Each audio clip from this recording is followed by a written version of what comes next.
Look, y'all are sleeping on Dricus Du Plessis, and I get it. Khamzat Chimaev looks absolutely indomitable, but there are clear-cut ways that Dricus can win this fight, and it's not as simple as, oh, he just got to make it into the second round, or he has to get past the first round. Like, Dricus Du Plessis has some very tangible skills that make him a unique challenge for Khamzat Chimaev. So let's figure out what that is. So I want to first of all give credit out to Jack Slack, the GOAT of analysts.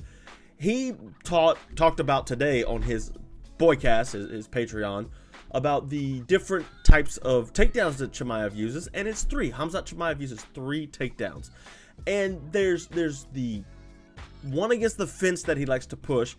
There's the high kick that he really loves doing. You know, he likes to duck on, throw a high kick, so they bring their guard up and then duck under to make sure that, you know, he can get to the hip. So if your guard's high, oh, your hips are open. Like that's the thing on it. The fence is the typical Dagestani Russian fence wrestling.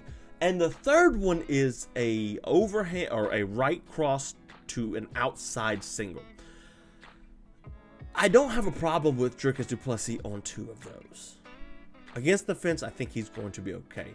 I think he's going to go out there and march forward, which is going to be a big key of what we're talking about today about Dricus Du Plessis. I think he's going to march forward and stay off the fence. I think he can do that. Now, Sean Strickland did walk him back, but that's Sean Strickland, and he fixed that in the second fight. The whole high kick and stuff, you know, I can see Chimaev getting in on the hips of Dricus Du Plessis that way, but I don't think it's as likely. Now, the third takedown, the right hand to leg outside single, that's the one that really concerns me. Dricus, he's going to throw a big looping right with him. He's going to look to bonk him. That's what Dricus does. He's a big goof. He's an oaf, he seems like, and he bonks. But if he throws these wild swinging punches against Khamzat Chimaev, think back to the Li Jingliang fight, right? Jingliang throws a big right hand. Chimaev doesn't even have to throw the right. He just ducks under. And you know, I'm gonna take it back. I don't even think it's the right hand from Chimaev. I think Khamzat Chimaev's best success is going to be the big right hand from Dricus missing, because Chimaev's jab is pretty good, missing, and him ducking in on hips on that, because Dricus Du Plessis is going to overcommit. So what does Du Plessis do once he gets there, though? How does Dricus Du Plessis approach the I'm underneath this absolute killer, and I need to work my way up? Now, he's been taken down in his fights before, and obviously everybody points to the whole Derek Brunson fight. That fight I don't put too much, heat in. He's much better from that fight, especially you look at the Whitaker, the Strickland, the Adesanya, and the last Strickland fight. He's gotten better. Now, those guys aren't going to be a major threat to take you down for sure, but he's getting better on the feet and putting himself in positions to succeed. So if he can stay smart and punch straight and not give Khamzat Chimaev something to duck under, because like if we're going to concede that Dricus Du Plessis is going to be underneath Chimaev in the first round and he's going to have to work his way up, fine. It's going to be a hard first round. But should Chimaev... Yeah, I did say at the beginning, it's like it's not as simple as getting out of the first round, because I do think, like, you got the famous picture of Dricus Du Plessis headbutting the hip of Sean Strickland. And I think those types of wild winging punches is going to get him in trouble. I think if he does get in these longer extended exchanges, we can see parts of this fight in the third, maybe even the fourth and fifth round of Khamzat Chimaev scoring a takedown and not really pursuing the submission like he did with Whitaker or like he was doing with Kamaru Usman. More like Gilbert Burns, where he's trying to chew up clock. And if Khamzat Chimaev can get Dricus Du Plessis down later rounds and chew up clock, that's winning rounds. So Dricus is going to have to be incredibly, absolutely incredibly disciplined here with his strike selection. I like his sidekick to the knee a lot. That was a really great weapon. Sean Strickland has that great stand-up stance. He's very high, and he's picking. Dricus Du Plessis just sidekicked the knee. He did it to Izzy too. Like, just sidekicks the knee. Kind of like the John Jones when everybody's like, oh my gosh. Or not quite Khalil Roundtree versus Modestas Bukauskas, although I think he can do that. But if he starts to pick at the lead foot of Khamzat Chimaev and really start to work on Chimaev's kicks, start to take the power out of those legs, that makes his shots that much slower. And Khamzat Chimaev has the best shot in mixed martial arts right now. There's not a wrestler better than him. Maybe Rinya Nakamura. Tatsuro Taira last week too, but you know what I mean. His takedowns are phenomenal. They're lightning fast. And once he gets to your legs, he works his way up and tries to find something that works, be it a single, a drop, whatever. Like, think back to the Kevin Holland fight. Like, Holland did a great job of scrambling against Khamzat Chimaev. Kind of. Lots of rolls, lots of really making life miserable. Trying to, hold him down. Eventually, Chimaev managed to hold him down, but that shows you exactly what Chimaev's capable of. He's capable of going, flow wrestling, I guess you would call it, which, the website.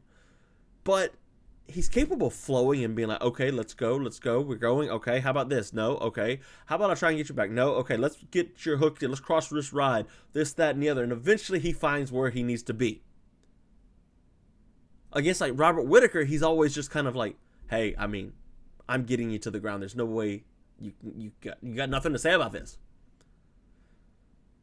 But if Dricus Du Plessis can really start to work on the legs to, the side kick, the low kick, his left leg's great. And if he can start to wear on the lead leg of Khamzat Chimaev early, it don't take many to start to slow him down. His shots will be slower. And that gives him a moment of opportunity in there. A moment of opportunity to slow down the takedown, slow down the pace that Chimaev is bringing, and bring the fight to his pace. Bodywork's going to be another big thing for Dricus Du Plessis.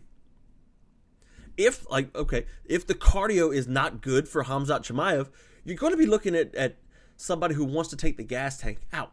So if Dricus Du Plessis comes forward, kicks the legs, works the body, just shoe shining him with the body, because if you're giving somebody a shoe shine, which is just hooks to the body, you can down block a little bit easier. So obviously that's going to leave him open to, the takedown or the shot up top, not the takedown, just coming up top, but at the same time. You think to yourself that Dricus Du Plessis doesn't have a chance. You're wrong. He absolutely does. Now, I mentioned Chimaev chewing up the clock. That's not something Du Plessis is going to want to do. Think back to Anthony Hernandez just last week. Anthony Hernandez didn't give Roman Dolidze a moment to breathe. Cain Velasquez did this all the time, just wearing on his opponents.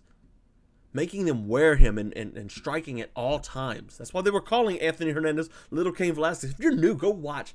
If you want to go watch a really good trilogy, go watch Cain Velasquez versus Junior Dos Santos. The best heavyweight trilogy of all time in mixed martial arts. You got Joe Frazier and Muhammad Ali. That's probably the best actual trilogy of all time. But that's boxing. That 3 fights showed you just what a pace can bring. It's the Marab approach. No, you don't get rest when you fight me. And if you got somebody who has suspect cardio, think Umar. Now, Petr Yan was a shock to me. But think like Umar or think Roman Dolidze last week. You're not going to give them moments to rest. So he's not going to push him against the cage. 1, because you don't want to give him a rest. And 2, you don't want him to turn you against the fence and then drop on your legs exactly where he wants to be. So pressing against Chimaev against the fence is not going to be an opportunity for him. But if he wants to push him to the fence and start trying to high kick him as he, circles around laterally and just, yeah, that's not such a bad idea. Kick the trailing leg. That's the last one to leave. Kick it. Kick the body as he's leaving. Was he going to grab it as he's going away? He might. Scramble up. You'll be able to scramble at that point. If you got Chimaev going backwards, you will be able to scramble. Now, he's going to be able to shoot fast still, even later into this fight, second and third round. But as you slowly start to work his cardio, and Du Plessis can do that. He's got great smart coaches. He's got a great mind, even though he fights goofy. But if you start to do that, you can really see Dricus Du Plessis running away with this fight. Really. And it's crazy. I was watching some highlights from the press conference, and it's crazy. Like, the whole crowd's booing Dricus. Big Dricus is getting booed. Now, I get it, the Bilal Muhammad connection, and all of Bilal's people were there in Chicago cheering on their fellow Muslim fighter, Khamzat Chimaev. Of course, that's just how the sport goes.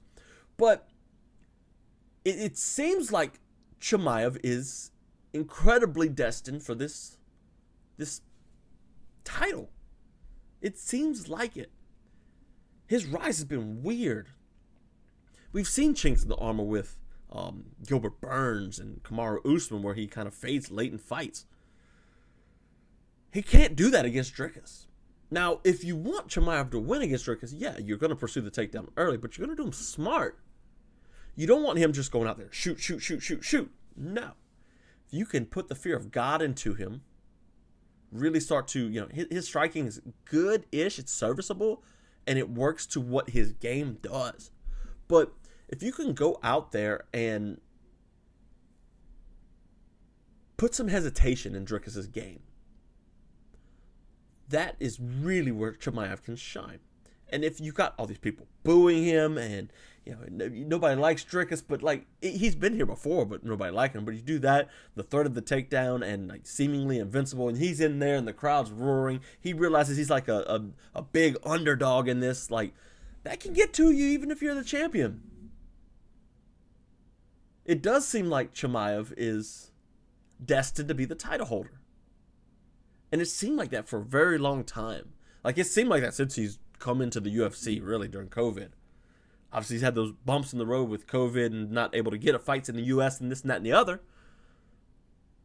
But if he's able to go out there and literally execute Dricus Du Plessis and be like, wow, that's a wrap on that. The massive Dricus Du Plessis, who's great at get-ups, and, Charles Oliveira was great at get-ups against Islam, and he got choked out. So I don't think he should rely on that. But if you can see those get-ups and you can get him on the ground from the jump without getting clipped, because if he gets clipped, Dricus is going to go for the kill. And if Khamzat Chimaev panic shoots and Dricus Du Plessis is able to sprawl on him, what's Khamzat like on his knees or off his back? What's Khamzat like in a defensive position on the ground? I don't know if it's good. Has he ever been put there? He's kind of like a mystery when it comes to that. So it's something we'll see going into the future. It's something we'll see, and this fight this weekend is probably the best the UFC could book right now. Probably the best. It's a great fight. And Dricus is not the most technically savvy, but he's one of those fighters that just finds ways to win. He's gritty, he's grimy. Like the Sean Strickland fight, you remember the first one being very, very close, a split decision. Some people, I don't remember what I had winning, but some people had Strickland winning that fight. But you watch the Adesanya fight and then the rematch with Sean Strickland, and it's a completely different fight. Dricus ran through Sean Strickland. And if he has that confidence, I've done beat 3 champions in a row, what's a 4th? He might go out there and finish Khamzat Chimaev and be like, hey, look, undefeated. Who'd he fight? Who'd he fight? It was nobody. But great fight, man. I don't have a pick. I think Dricus wins, I guess. I'm going to put that on verdict, that Dricus is going to win. But don't take that as he thinks Dricus is going to win. He don't know ball. No, we know Khamzat Chimaev and what he can do. And if he wins, it'll be very convincing. He was always legit. But I got a feeling we're going to see an upset. Now, elsewhere on this card, oh boy, I forgot. Lerone Murphy and Aaron Pico. The debut of the UFC of Aaron Pico. Big task in front of Aaron Pico coming into the UFC.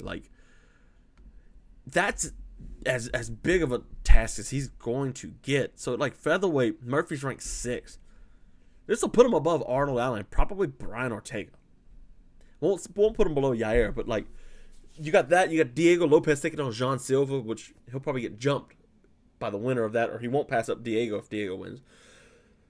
But you put him in there, and you've got Movsar Evloev, who's likely getting the next shot against Alexander Volkanovski. But if Aaron Pico gets in here and wows the crowd in a way that's like, oh my goodness, we know he's good. We've known for some time, like flashbacks to the days of Brendan Schaub calling him the LeBron James of MMA, right?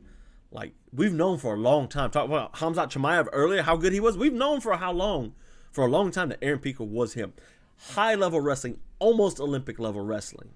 Watched him beat Jordan Oliver in wrestling matches. Like, that's an incredible feat in itself. Jordan Oliver was literally the U.S. Olympian.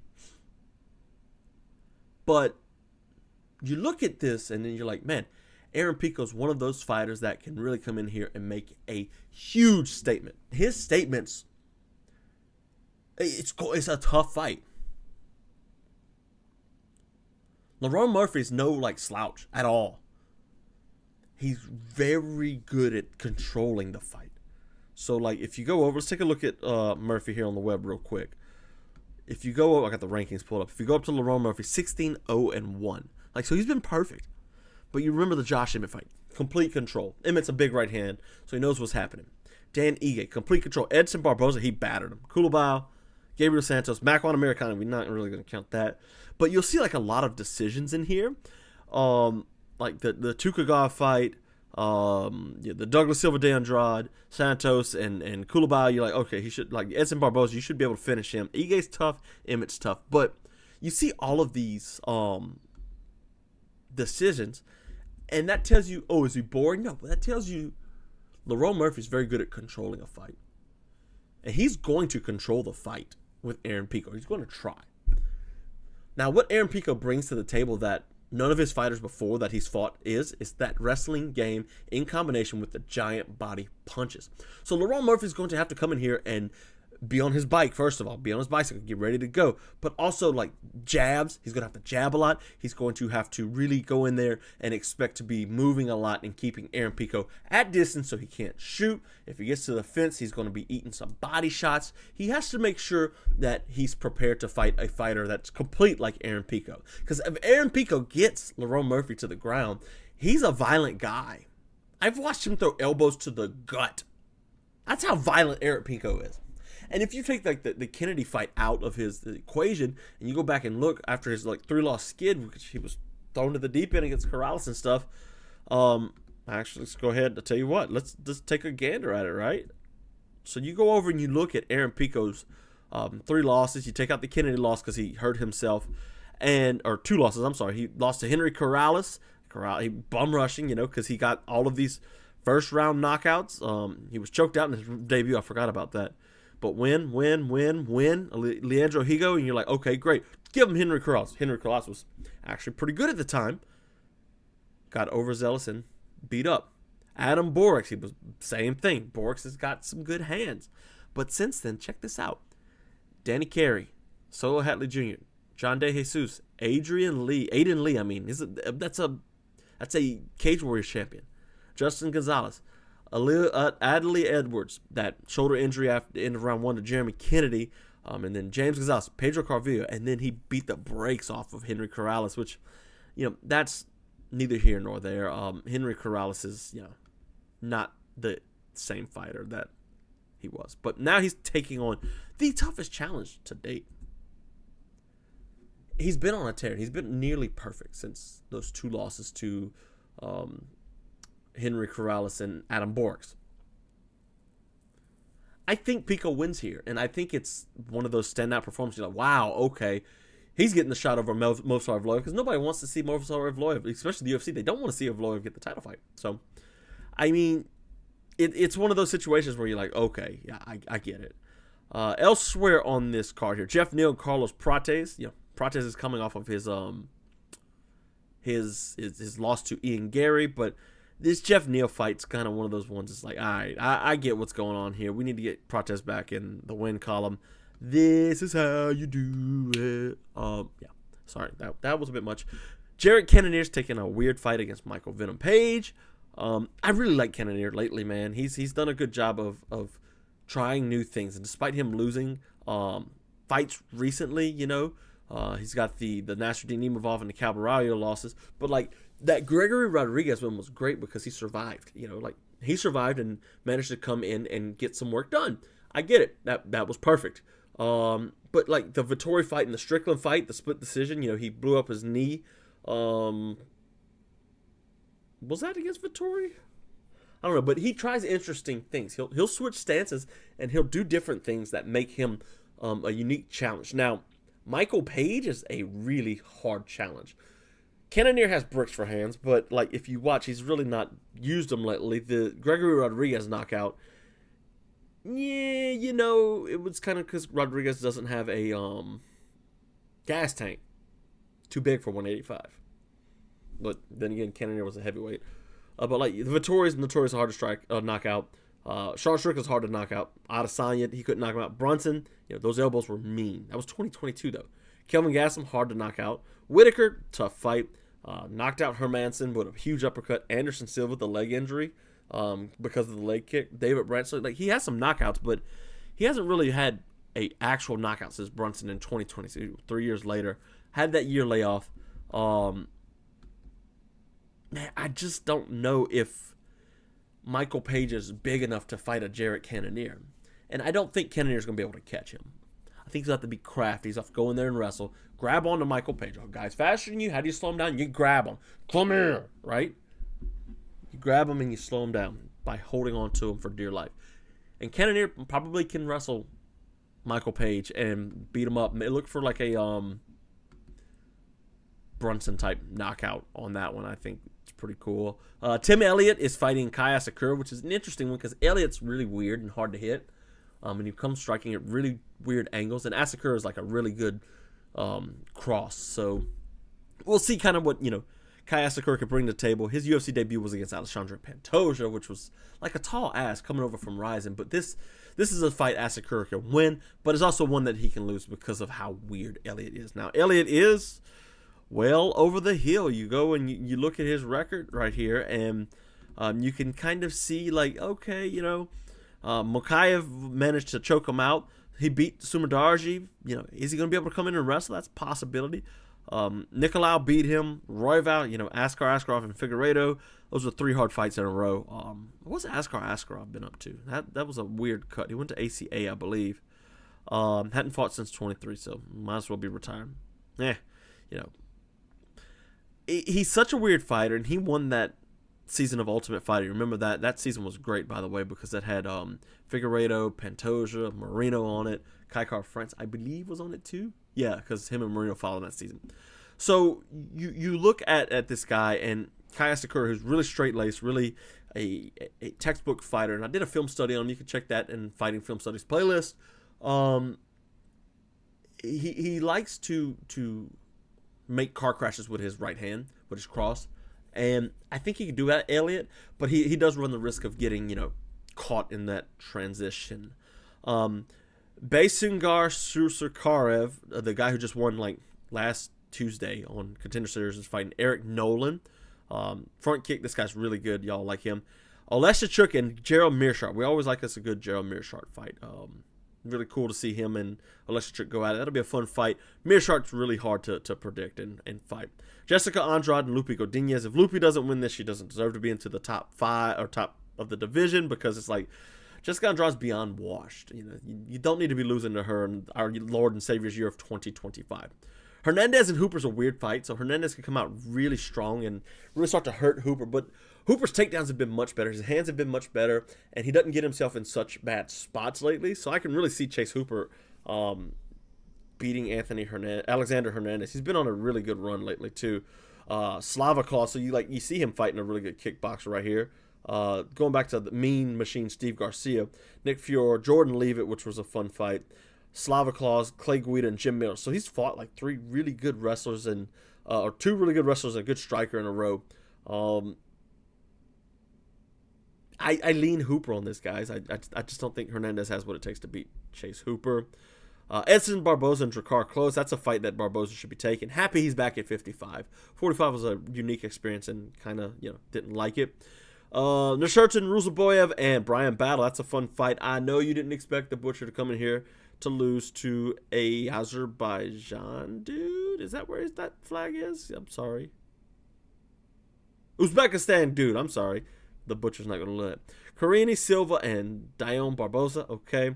And then tough finalists, Alibi Idris and Joseph Morales. That's flyweight tough finale. So all in all, the card's really good, man. It's really fun, really exciting.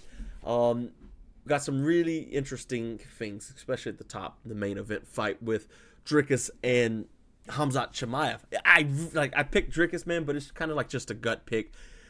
My professional analysis, whatever that's worth, I don't know. Like it's one of those fights that's so close. It's like you can't really make your pick. So I'm looking forward to it. It's going to be a good fight. Going to be a good fight night. Can't wait to talk about it after because it's going to change the dynamic of whatever. Whoever wins this main event is going to be a superstar. Be it Dricus Du Plessis dethroning the indomitable Khamzat Chimaev, or Chimaev finally having his king making. Either way, the internet's going to explode, and I'll be here for it.